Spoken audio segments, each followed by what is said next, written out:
Hi, everyone. Welcome. On behalf of the National Association of Home Builders, Design and Education Committees, welcome to the first session of Design Bites.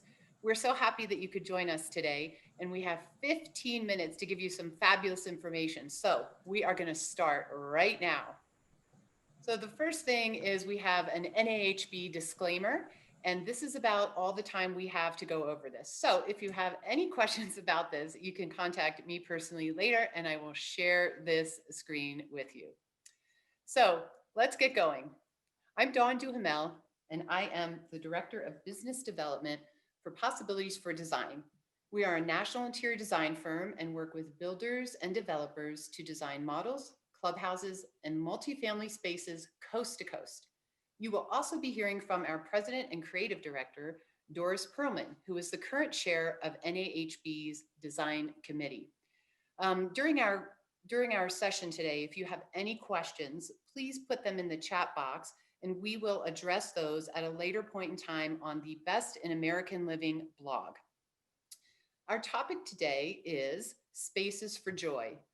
And what an appropriate title for December 10th as we head into a holiday season that may include sequestered celebrations. After 9 months of learning to live with the COVID restrictions, people are desperate to find joy. As the home building community, we are lucky to be in an industry that can actually deliver joy through design. And that's what we're going to talk about today. With that, it is my pleasure to introduce Doris Perlman, who will start us off with her 2021 color forecast. Okay, well, thanks, Dawn. As everybody who knows me knows, every year I try to compile a color and trend forecast. And this year, though, COVID-19, as we all know, has inextricably, and this is a word, inextricably altered my forecast. So we are all craving color, and we are all actually looking for an increase in our joy and happiness quotient. So I am going to title and have titled this forecast Joy Spotting 2021. And the first question that people are asking today is, gray, where is it going? How is it going to be used? And it doesn't seem very joyous. And I can let you know that we are trying to, and the world is trying to minimalize gray. And as another ad, we are also lightening the gray we have left, joined by the white walls that are in everybody's latest and greatest new homes. And then the big news on that line is that brown is reappearing. It is making a comeback, not only in those stone tones and those taupes, but actually in the browns in the center of that palette.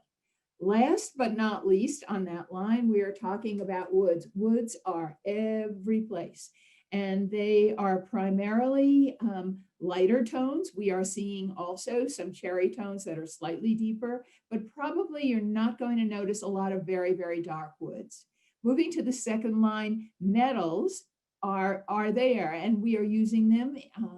And we're mixing them and mixing more and more of the coppers, bronzes, and silvers. And guess what? They do have an antimicrobial quality. As we move towards the center of the matrix, there is one of the stars of this year's color parade, and it basically is every shade of green. But if you look really closely, you can see something in the middle of that looks like avocado. And be prepared, it's going to come at you, and it will be here sooner than later. I today have on a jacket that has clay tones, and we are seeing again canyon clay and champagne and butterscotch tones that really, really add that color accent. Then as we move on, the teals, Dawn actually, I don't know if you've all noticed, is wearing a teal tone sweater. I think Sherwin-Williams has created one of their colors of the year, and it's called Aegean Teal. And then last but not least, the classics are blues, and we are seeing blues in both contemporary and more traditional settings. The next one is really, really fun. Habanero is every shade of pink, red, and orange, and possibly used together. And coming on strong is Pantone's new yellow. They are debating whether to make it the solo color of the year or add one other color to it.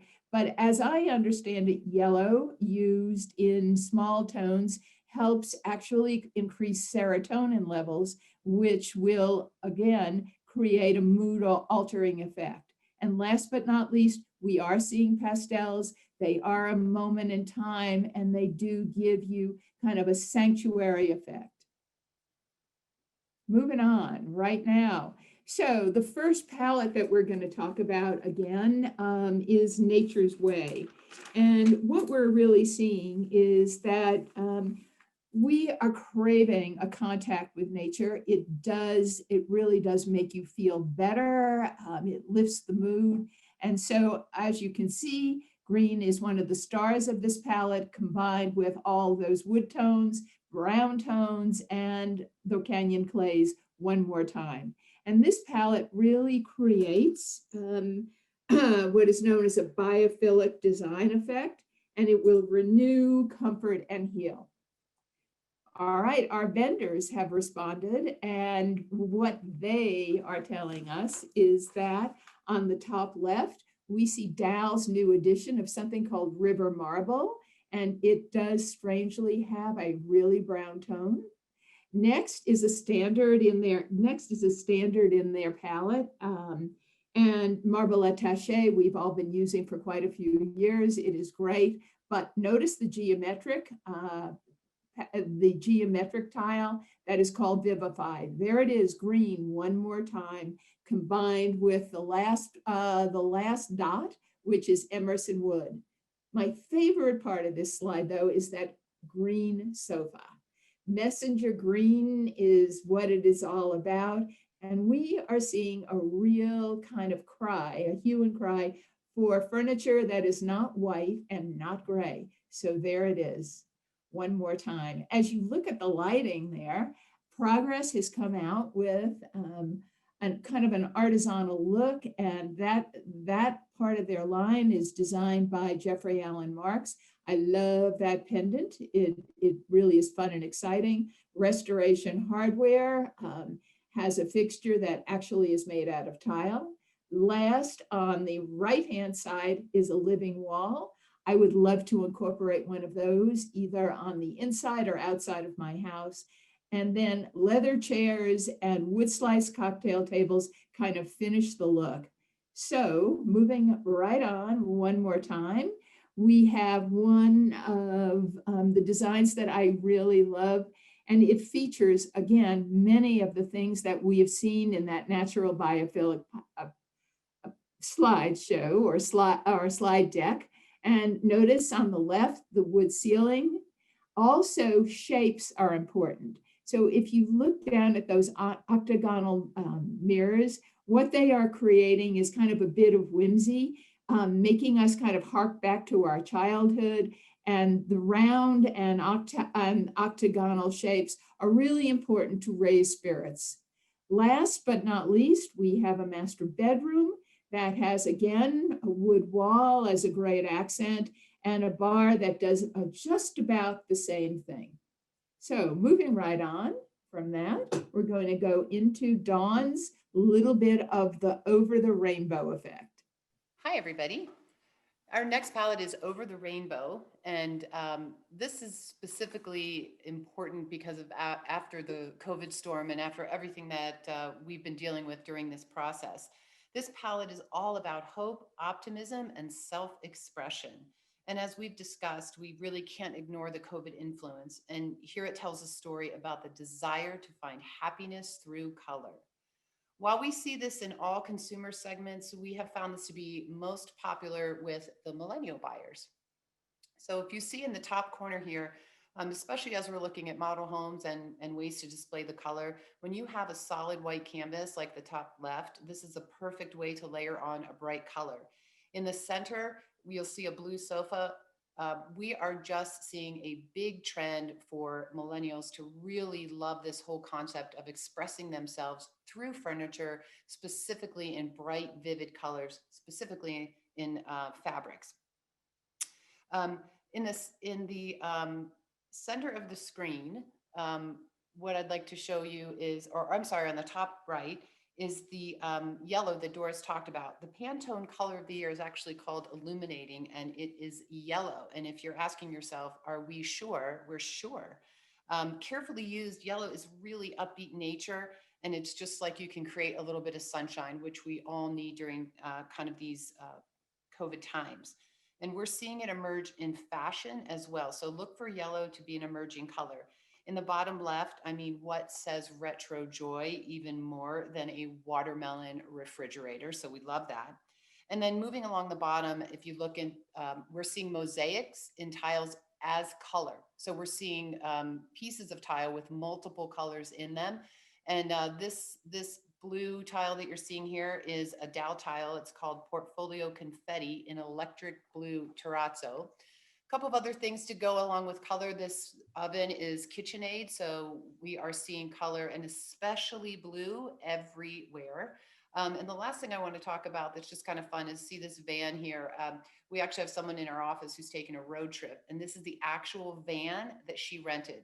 And yes, she's a millennial. So when you talk about wanting to express yourself through color, now it's even going as far as road trip transportation. So color is definitely important for that consumer segment. And we want to show you a couple pictures here of blue and how you can use it. In this particular case, you can see that blue is a color that's accepted by not only the millennials, but also here is in a more sophisticated palette. The last thing I want to say about this slide is if you are not offering blue cabinets, you might want to be asking yourself, why not? They are everywhere and consumers are not afraid of them. So we shouldn't be as home builders either. All right, moving on. The next palette that we have is Hue Chic. Hue is a quality of coziness and comfortable conviviality that engenders a feeling of contentment or well-being. And this is not a palette about colors. So I just introduced you to a lot of bright colors that people are loving right now, but this palette is not about bright colors. This is really about calm. It's about texture. It's about feeling embraced. Think of like a big fisherman knit sweater, hot chocolate with steaming milk, and your favorite movie. I mean, this is all about creating a vision of comfort and a safe haven. Natural raw materials, lighter wood tones, and a mix of metals is what you're going to see here. You also may see vintage mixed with artisan, and we also like to talk about texture as color. Um, Contrast, as you can see in all of these images, is really critical. And when used precisely, it really creates a play of friendliness. So what we're seeing here, let's talk about this lighting right here down in the bottom. What we're seeing there is lighting that is very open, simple designs that again use either black or light tones in combination.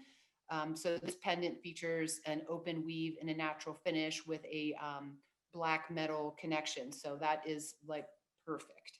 Um, what's interesting is the modern farmhouse really has been the answer to Hygge in the United States. So top right photo is sort of a classic farmhouse design in terms of furnishings, but with a modern, simple, again, natural wood trim detail. So that is really a great combination right there.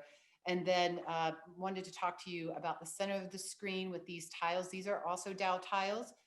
From left to right, they are lavalier, vintage metals, and encaustic. And what's interesting here is you see that each of them have neutral colors. We're calling black and white neutral, right? And but lots of pattern. Down right below those tiles, you'll see this fun share, this pillow. That's the texture part we're talking about. So lots of layer, lots of texture. And then these two photos really just sort of round out a couple of examples that we're talking about. Two things I want to comment on here is you see this this patterned rug that is being used in this great room photo, very similar to the tiles that you see here. So interesting that these kinds of patterns right now are coming everywhere in textiles and also in other finishes that we're seeing. Second thing, just really quickly, is if you can see my cursor, I'm pointing to the lighting that's up above the bookshelves here. So when we talk about lighting and lighting can bring joy to people, it's just one more way that people can express themselves.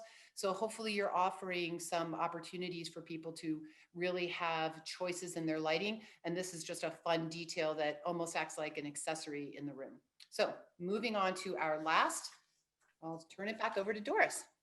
All right, so luxury. Luxury obviously is a segment that we really want to touch on. And what we're looking at is that John Burns has told us that there really has been certainly an increased demand and urgency attached to the luxury market.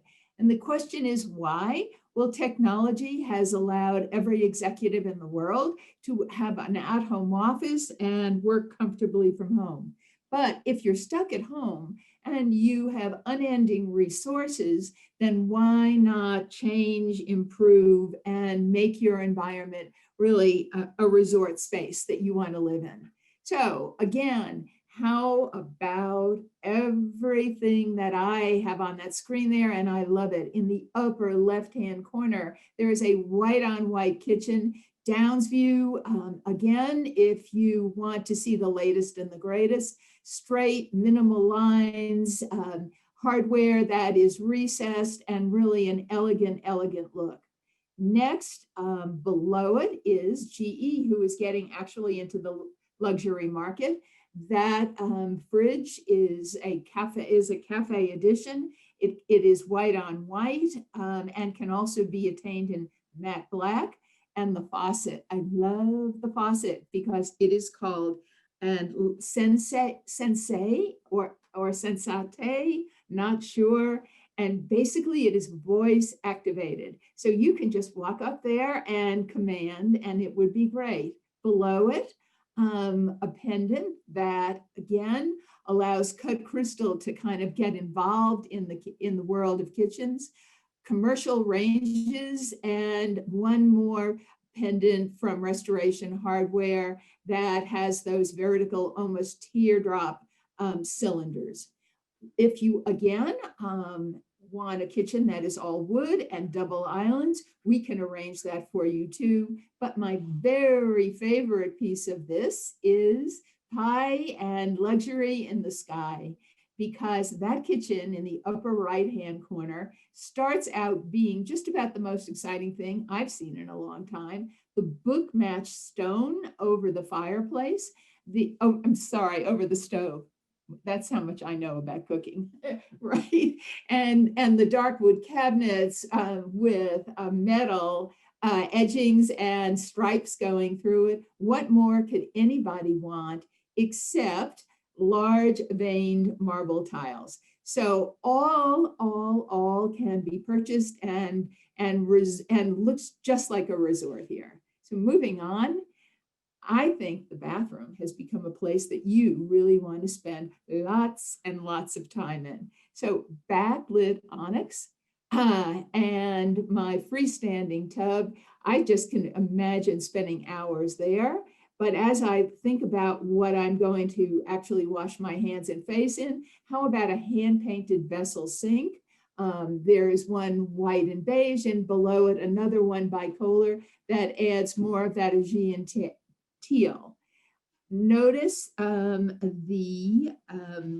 let's see, notice the toilet that I do believe is called, I think it's called Nume. And if you have $8,300, that faucet, that toilet can actually turn into a device that is a bidet and is just totally the most wonderful thing. And on the right-hand side, we have a shower that again has triple shower heads, triple rain shower heads, and can be adjusted as far as temperature from the outside. So when you get in, everything is running wonderfully well. And last but not least, how about a mirror that we can all read our Today Show notes in? Moving on, one more time. So if your house if your house and home really is your castle, Why not create a resort style environment? Why not, again, make everything on the interior as comfortable and wonderful as you possibly can? And then as you move outside, how about a pool that actually has a flat screen rising out of the water? And now we're going to kind of close this by closing that pivot door and letting you know that for today, joy spotting is at an end, but that we would hope that you join in with us in 2021. And I myself are going to wish you and everybody else a happy holiday in my yellow glasses, which are going to increase my good mood and good humor. So thank you.